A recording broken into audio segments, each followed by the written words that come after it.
nosotros. Él es aspirante a una candidatura presidencial independiente y hay tantos temas que hablar. Principalmente quiero que hablemos un poco de la Asamblea Nacional de Diputados para comenzar todo lo que está pasando allí en ese órgano del Estado y el enfrentamiento que tiene este órgano del Estado ahora con el Ejecutivo. ¿Pero qué le pareció lo de Simón Bolívar? Bueno, cuando escuchaba, mientras esperaba lo de Simón Bolívar, pensaba en que por ahí hay alguien proponiendo, algunos proponiendo que la Asamblea debería reducirse a 40 diputados. Tal vez nada más necesitamos un diputado, como Simón Bolívar. ¿Y con un solo decreto? Con un solo decreto de una sola página. Mire, bueno, ¿desde cuándo estamos hablando de un tema como ese? Sí. Y la manera como se resolvía en esa época. Y fue buena la comparación que hiciste sobre la proporción de los montos. O sea, 10 pesos en aquella época y el tipo de sanción nos demuestra que el fenómeno de la corrupción ha estado siempre y a veces se ha atacado de una forma o de otra, pero lo que sí es que en Panamá hemos fracasado, no importa el método aplicado para combatirlo. Así mismo es. Y hablemos un poco precisamente de las revelaciones selectivas que están surgiendo actualmente en relación con el tema de las auditorías que hizo la Contraloría a las juntas comunales. Yo creo que esto hay que ponerlo en el contexto, Álvaro, de que las auditorías solamente las estamos conociendo porque el gobierno perdió la mayoría en la Asamblea. Tenemos que entender que si el gobierno panameñista, no hubiese perdido el control de la Asamblea Nacional por alianza entre los otros dos partidos que hacen mayoría, no estuviéramos viendo un escenario de auditorías filtradas a los medios de comunicación, a un medio de comunicación, a un medio de comunicación, ni todo lo que estamos sabiendo sobre la Asamblea, las planillas, las partidas. Todo esto es producto del momento político en el que el panameñismo necesita volver a recuperar mayoría en la Asamblea o hacer sentir su músculo. Es lamentable porque si hubiese una intención real de parte del gobierno de turno en perseguir el delito cometido por los diputados de la República, hubiésemos visto desde el día 1 este tipo de acciones, que era lo que la ciudadanía reclamaba por allá por el año 2014, 2015, luego de las elecciones, toma posesión un nuevo gobierno, había esta expectativa y esto se guardó para un tiempo político en el que se necesitara chantajear. Las mismas prácticas que vimos en gobiernos anteriores y las mismas prácticas criticadas por esta administración. Y la selectividad es clara. Ya entendiendo el momento en que se están utilizando y para qué se están utilizando las auditorías, se filtran a un medio, como dices tú, solamente lo relativo a ciertos partidos políticos, y me recuerda mucho cuando se filtraban originalmente las primeras indagatorias del Ministerio Público luego después de asumido el poder por el gobierno de Juan Carlos Varela, también tenían que ver con un solo color político, y creo que no se ha entendido el daño que le hace a la democracia la manipulación de la justicia. Y lo que demuestra una vez más la selectividad que hay en la justicia panameña. Hay selectividad, se ha demostrado, y para los que teníamos duda de la selectividad, porque yo hasta cierto punto mantuve una reserva y me gustaba ver los hechos recorrer más tiempo para tener un juicio. Cuando el presidente le dio la entrevista, Álvaro, a Tenógenes Rodríguez, aquella entrevista en la que el presidente reconoce frente al país que al asumir el poder, él tuvo conocimiento de que una serie de constructoras habían recibido coimas y que habían delinquido, pero que él había tomado la decisión, ojo, colocándose por arriba de la Constitución Nacional, él había tomado la decisión de no someterlas a la justicia para no causar un supuesto daño a las obras, etcétera, y había pedido que aportaran una suma o retribuyeran una suma al Estado. Si yo soy el Procurador General de la Nación y yo escucho esa entrevista, yo tengo que perseguir ese delito que el presidente también debió denunciar en su momento porque estaba obligado a hacerlo. Desde el momento en que yo escuché esa entrevista, yo creo que el pueblo panameño pudo confirmar que había una decisión política sobre la justicia para afectar o beneficiar a quien sea. Entonces, desde ese momento en que el presidente se coloca peligrosamente, a mi criterio, por encima de la Constitución Política de la República de Panamá, a los panameños no nos debe quedar ninguna duda de que tanto la información sobre las auditorías como la información sobre las investigaciones del Ministerio Público se han manejado con criterio político. ¿Quién le dio al presidente o quién revistió al presidente con ese, diríamos, poder judicial? Nadie.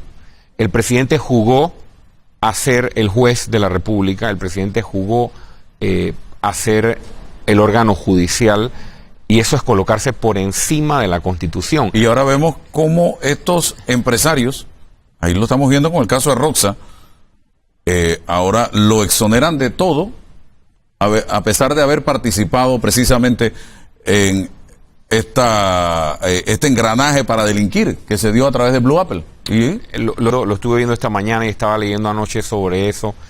Es peligroso cuando un presidente, el que sea, se coloca por encima de la Constitución, porque eso es un juramento que se hace, Álvaro, al asumir el poder. Y miren que lo estoy diciendo de una manera muy responsable, es una crítica basada en hechos. El presidente dijo a nivel nacional, y se lo aceptó a un periodista: yo decidí no someterlos a la justicia. Entonces, ¿qué fe podemos tener los panameños en la convicción que tiene el presidente de la República con respecto a la justicia? Incluso con respecto a la constituyente, que sé que más adelante tal vez vamos a hablar de eso. Hablas de proponer una constituyente cuando tú mismo has demostrado que no tienes respeto por el máximo texto constitucional o por la Carta Magna de un país. Me parece un mensaje muy contradictorio. Pero lo de Roxa, lo de MECO y lo de las otras constructoras, yo creo que ha quedado demostrado que esto de darles la oportunidad para que continuaran, para no afectar la economía o para cuidar empleos, era una excusa, Álvaro. Ha quedado demostrado que es una excusa para tapar con el manto de impunidad a ciertas personas y a ciertas constructoras o a ciertos responsables, porque revisa la lista de personas indagadas o la lista de personas detenidas. Ahí no están las personas que tomaron la decisión, estando a cargo, dueños de constructoras que tomaron la decisión de delinquir o de aceptar un chantaje en vez de denunciarlo ante las autoridades o internacionalmente o ante los gremios respectivos. ¿Quién es más corrupto, el que da o el que recibe, o ambos? Absolutamente están en el mismo nivel. Pero aquí la justicia nos está diciendo que corrupto es el que recibió y no el que dio. No. Justicia en estos momentos en Panamá, Álvaro, es un concepto abstracto que solamente existe en los textos de la Constitución y en los códigos. Lastimosamente, esta es una república que está funcionando de acuerdo a un poder único, que es el poder presidencial, apoyado por ciertos poderes fácticos que controlan el juego a su favor. Si aquí hubiese un órgano judicial o un Estado de Derecho en funcionamiento, nosotros, los panameños, deberíamos estar viendo desfilar por las escaleras del Ministerio Público por igual a empresarios o responsables del sector privado, responsables del sector público y entidades financieras intermediarias en la gran corrupción que se vivió. Nosotros tenemos que tragarnos, que calarnos esos acuerdos de pena vergonzosos que estamos viendo con estos empresarios, que dieron coima y que lo reconocen públicamente y que ahora se pasean por las calles muertos de la risa. Escúcheme, y algo más, y acuerdos que nos enteramos de su existencia por medios internacionales. Ajá. Porque recuerde que en el caso de MECO, creo que fue que se supo por una noticia circulada en Costa Rica que existía un acuerdo de pena. ¿Por qué el acuerdo de pena tiene que ser confidencial? Si tú me dices a mí que se trata de una organización criminal dedicada al narcotráfico o dedicada a el tráfico de seres humanos, donde hay vidas de por medio que hay que proteger, tú podrías entender los niveles de reserva y confidencialidad. Pero aquí le ponen una cámara en la cara a Pablo Pueblo, cuando Pablo Pueblo lo agarran vendiendo CDs piratas, pero cuando se trata del dueño de una constructora, se mantiene bajo 7 llaves de candado el expediente o el acuerdo. La gente no es tonta, Álvaro. La gente no se está comiendo el cuento de que hay que mantener reserva del expediente. La gente está entendiendo que se trata de encubrir a personas importantes que participaron en esquemas delictivos y no están de acuerdo o están moviendo todos los hilos de poder para no enfrentar la justicia.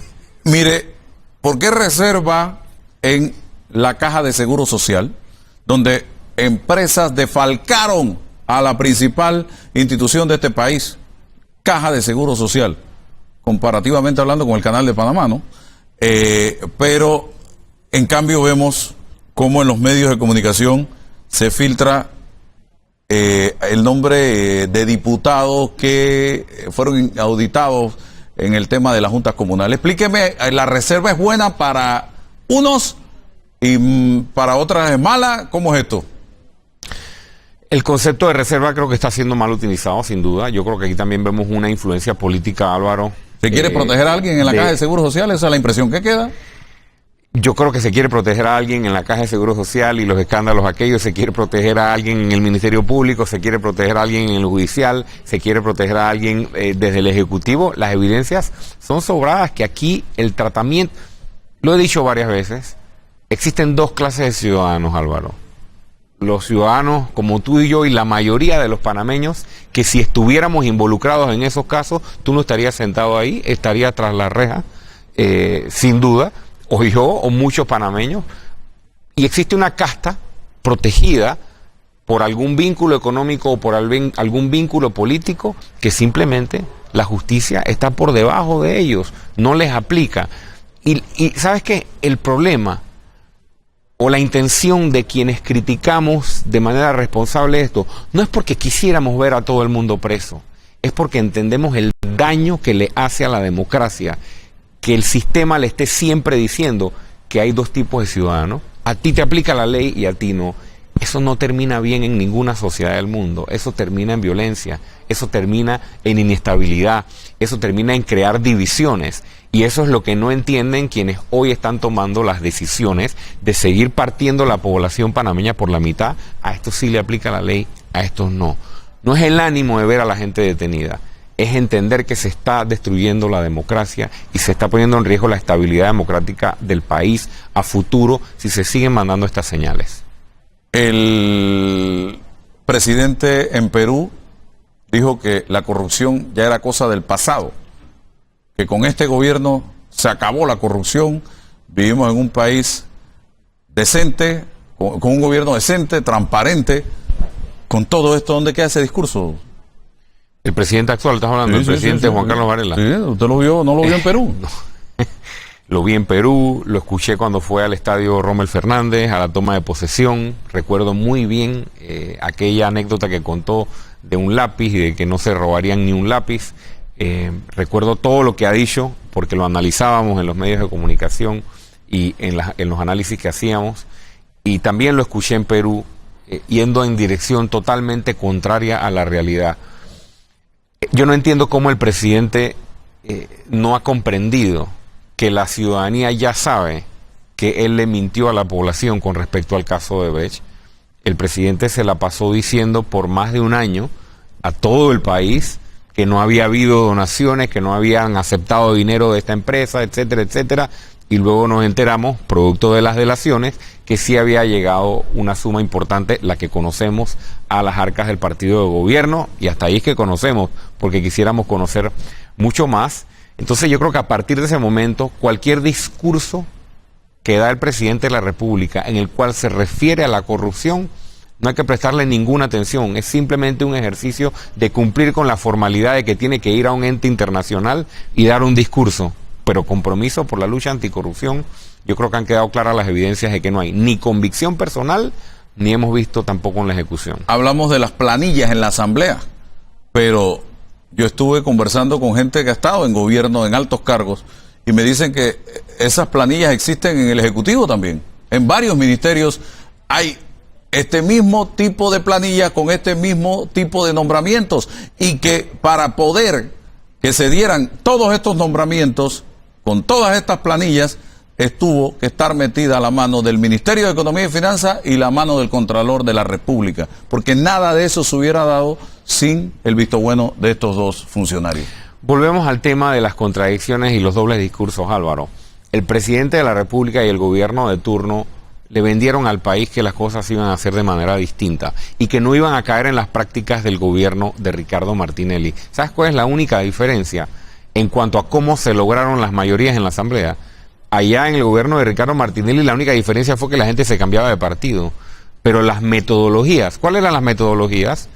Presiones con expedientes. Ahí están las presiones con los expedientes o con las autoridades de las planillas. La supuesta búsqueda de consenso a través del tiempo o el timing que se escoge para las investigaciones de diputados. Hemos visto la utilización, tal vez con nombres distintos, porque no ha habido transfugismo, no ha habido brinco de partido, pero al final el fin es el mismo: lograr mayorías a punta de utilizar el poder judicial o utilizar el poder de la fiscalización de la Contraloría para construir la diputada Rosa Canto. Mayorías. Contratos para los amigos y persecución para los que no están de acuerdo. No tengamos la menor duda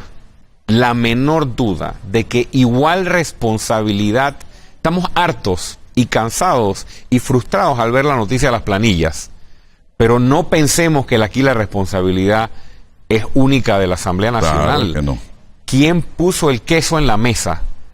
El queso en la mesa lo puso el órgano ejecutivo con pleno conocimiento de que necesitaba poner el queso para poder tener mayoría en la Asamblea. ¿Eso es democracia? ¿O eso es comprar diputados como los compró Ricardo Martinelli? O sea, se sigue atacando la democracia y se sigue tratando de engañar a la población con esta palabra que les encanta a ellos, consensos. Estamos en la búsqueda de los consensos para lograr la ratificación del funcionario. Y vas a empezar a escuchar con la constituyente que se están buscando los consensos entre los partidos para poder... No son consensos. El que llevó la propuesta de subir de 4,000 a 30,000 dólares mensuales, esa planilla 080 en la Asamblea, fue el Ejecutivo de Juan Carlos Varela. No fue planteado por los diputados, fue el Ejecutivo, el propio Ministerio de Economía y Finanzas fue la que llevó esa propuesta, el que llevó esa propuesta a la Asamblea Nacional de Diputados. ¿Usted cree que los diputados iban a decir que no, que se los dejaran en 4,000? Por favor. Ahí comenzó todo. El gobierno PRD, el gobierno Cambio Democrático, el gobierno panameñista, los tres partidos políticos principales de este país, Álvaro, con distintos nombres, con distintos métodos, con distintas técnicas, llámale partida circuital, llámale partida como se llame, llámale contratos, llámale donaciones, llámale planilla 080, lo que quieras. Los tres han utilizado el mismo mecanismo para lograr mayorías en la Asamblea. Entonces, ¿sabes qué? Cerremos la Asamblea y cerremos el judicial. Si aquí las decisiones del legislativo son a billetazos que pertenecen a todos los panameños, dejemos solamente el Ejecutivo. Estamos actuando bajo una especie de gobierno unitario del Ejecutivo, donde se decide con un presupuesto que le pertenece a todos los panameños para someter a una asamblea o a veces someter a un judicial. ¿De qué democracia estamos hablando? Si usted llegase al poder, ¿se acaba con todo esto? Yo digo, por supuesto que para que todo esto cambie, tiene que llegar al poder un gobierno que no sea de los partidos políticos, porque los partidos viven de esta realidad. Los partidos necesitan, para poder subsistir, que esta realidad se mantenga. Por eso es que estamos en este camino de promover una candidatura independiente con gente nueva, no inscrita en partidos políticos, como gente de los partidos políticos que ya está cansada de los partidos, porque no se trata aquí de hacer una división entre los buenos y los malos. No. Hay mucha gente dentro de los partidos sumándose a nuestro movimiento y solo así se pueden tomar las decisiones que no dependan de esos billetazos. Si hay un presidente independiente y no se logra una mayoría en la Asamblea, el presidente Varela optó por los billetazos para lograr mayoría en la Asamblea. Si hay un presidente independiente, pero no hay mayoría en la Asamblea, ¿cuál es el miedo que le tiene la ciudadanía o un sector de la ciudadanía o ciertos analistas que los escucho por ahí? Le tenemos temor al escenario de un presidente independiente y de una Asamblea Nacional no controlada por el presidente independiente. ¿Cuál es el problema con eso? Preguntémonos si el país no necesita una coyuntura como esa. La Constitución Lo establece cuáles son los métodos que se pueden utilizar por la vía constitucional para hacer una renovación de la Asamblea Nacional, para poder convocar un ejercicio constituyente que renueve por los métodos que establece la Constitución, llamando a nuevos torneos, a nuevas elecciones con igualdad de condiciones en la participación. Existen los métodos constitucionales para renovar la Asamblea, pero no podemos seguir teniendo gobiernos y presidentes que ante la realidad de no tener mayoría en la Asamblea, recurren a la caja menuda de los panameños para agarrar a billetazos a los diputados y seguir jugando un juego de democracia. En el caso de ser electo como presidente de la República, ya que me hiciste la pregunta, estas cosas definitivamente que van a tomar otro rumbo, porque no se tiene el compromiso. Y por eso es que yo le digo a mis amigos precandidatos de los partidos políticos, por más buenas intenciones que pueda tener un candidato de un partido político, no pueden.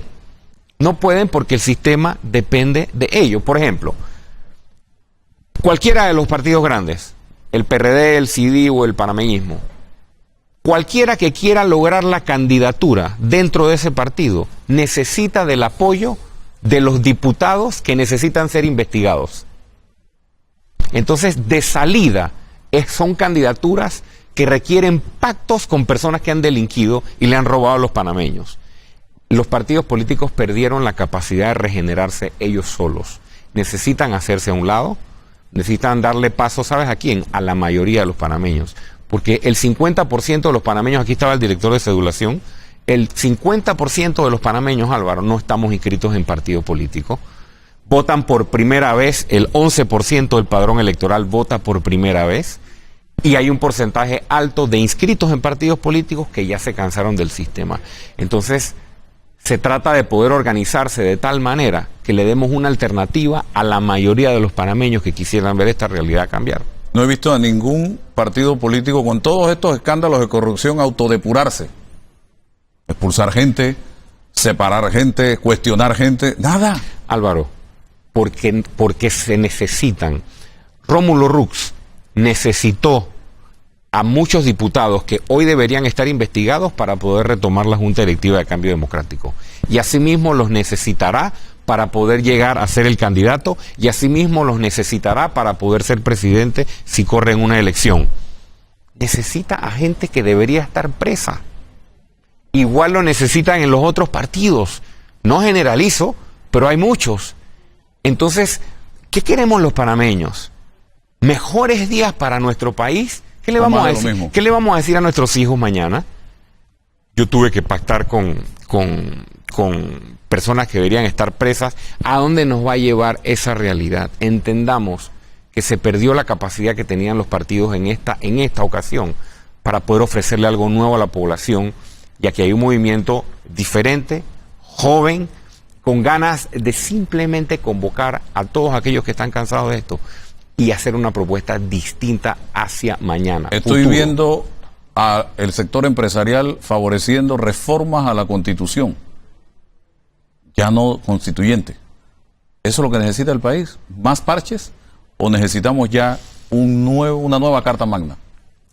Yo quisiera, antes de contestar esa pregunta, decirte que estoy un poco...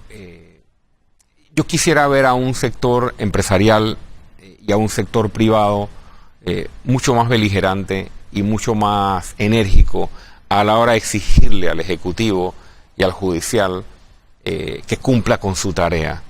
Eso que hablábamos al principio de los acuerdos que hizo el presidente, de la negociación de la justicia, yo veo discursos y comunicados muy tibios con respecto a una realidad que compromete a todo el país, porque aquí no habrá estabilidad para los negocios si seguimos jugando a la justicia manipulada y seguimos jugando a este tipo de pactos políticos.